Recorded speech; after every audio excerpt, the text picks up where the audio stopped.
Bom dia, boa tarde, boa noite, boa madrugada para você, meu amigo, minha amiga do LAC Cursos. Bem-vindos. Vamos falar agora de crime impossível. Professor, o que vem a ser crime impossível? O conceito de crime impossível vem previsto no artigo 17 do Código Penal. É quando o crime ele não tem como acontecer, por isso crime impossível. Como assim o crime não tem como acontecer? Não, o crime não tem como o crime acontecer, não tem como o crime existir. Por quê? Devido à ineficácia absoluta do meio ou por absoluta impropriedade do objeto. Ou seja, o meio que você utiliza é totalmente ineficaz, não tem como você atingir o objetivo pelo meio utilizado. Por exemplo, eu vou matar alguém com uma arma de sabão, de bolinha. Como que você vai matar alguém com uma arma de bolinha? Não tem como. Então, o meio utilizado é totalmente ineficaz. Eu vou matar alguém usando uma arma totalmente quebrada, uma arma que não tem funcionalidade alguma. É um crime impossível.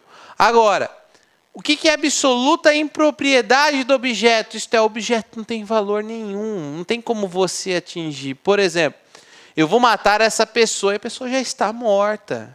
Percebam que o objeto é totalmente impróprio, não tem como você atingir, praticar o crime, porque o objeto a qual você está dirigindo a conduta criminosa é totalmente impróprio.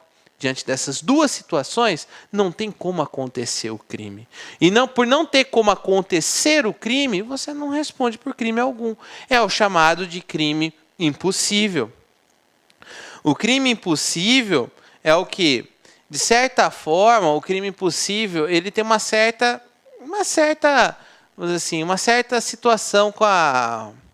Existe uma certa afinidade com a tentativa. Por quê?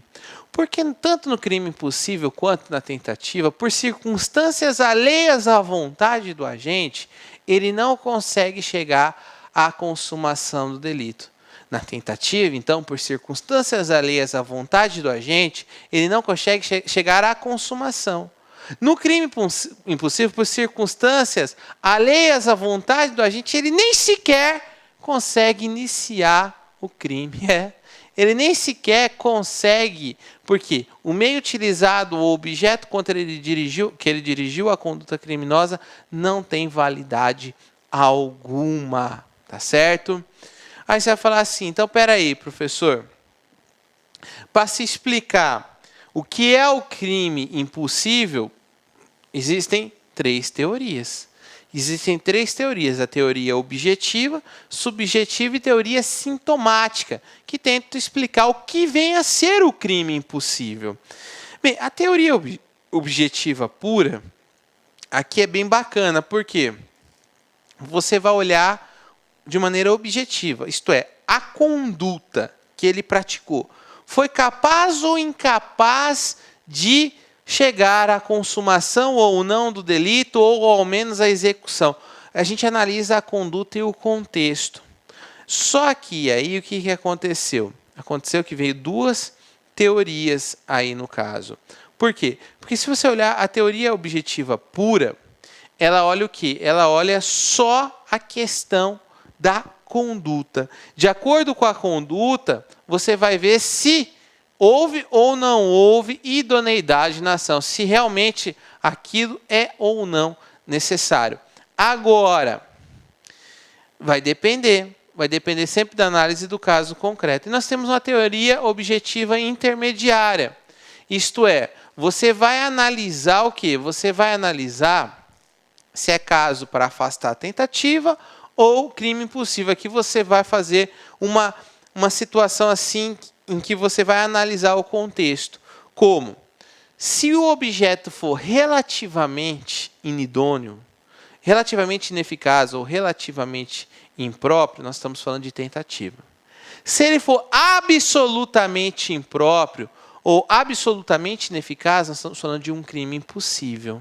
Então perceba que ele faz uma diferenciação. Na outra teoria, não. Na outra teoria, pouco importa se ele era relativo ou absolutamente ineficaz. Seria crime impossível. Aqui não. Aqui, se ele for relativamente, crime, tentativa. Se ele for absolutamente impróprio, crime impossível. Como assim, professor? Vamos imaginar que eu efetuei um disparo de arma de fogo e a munição falhou. Mas a arma funciona. Então, nós temos uma tentativa. O meio utilizado ele foi relativamente ineficaz. Agora, vamos lá. Eu vou e efetuo o disparo e falha, porque o revólver não funciona mais. O meio é absolutamente impróprio, absolutamente ineficaz. Então, percebam que, quando for relativamente, é o quê? É tentativa. Se for absolutamente ineficaz, é crime impossível. Então, essa é a teoria adotada. A teoria subjetiva é uma teoria mais complicadinha, porque você vai olhar a intenção do agente. Aqui você vai olhar a intenção do agente e, a partir da intenção do agente, você vai entender se o meio utilizado ou objeto é relativo ou absoluto, tá? Mas sempre olhando do ponto de vista do réu. Aqui é meio complicado você olhar a intenção dele, o que ele queria com a sua intenção. E a sintomática, você vai olhar mais a questão do grau de periculosidade do autor. É crime impossível quando a personalidade dele, quando a conduta dele não demonstra que ele queria praticar o crime. Por exemplo, por essa teoria, você efetuar um disparo de arma de fogo contra um cadáver seria sim tentativa de homicídio. Por quê? Porque deixou bem claro que o agente é perigoso, a intenção dele é clara, queria matar, só não conseguiu por circunstâncias alheias à vontade dele, que eram porque a pessoa já estava morta, por essa teoria.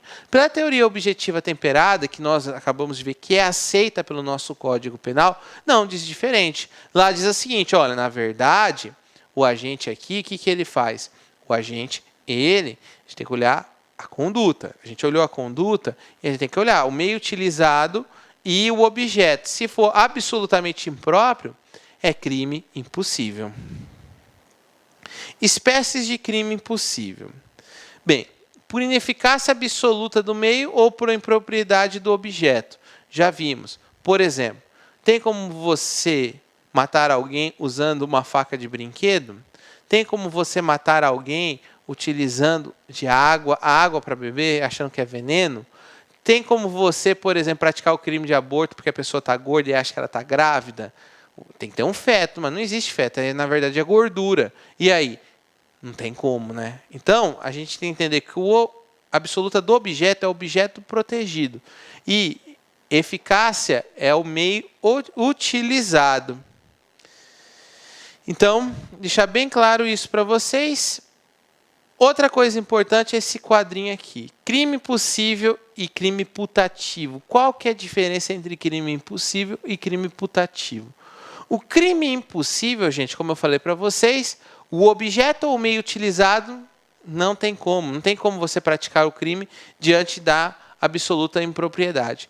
O crime putativo é aquela situação que, por erro, você acaba cometendo um crime putativo. Por exemplo, você acha que você está sendo atacado, você acha que alguém vai lhe roubar e você acaba matando essa pessoa achando que está em legítima defesa. Nós estamos diante de um crime putativo. Outro exemplo, inclusive uma legítima defesa putativa, tá?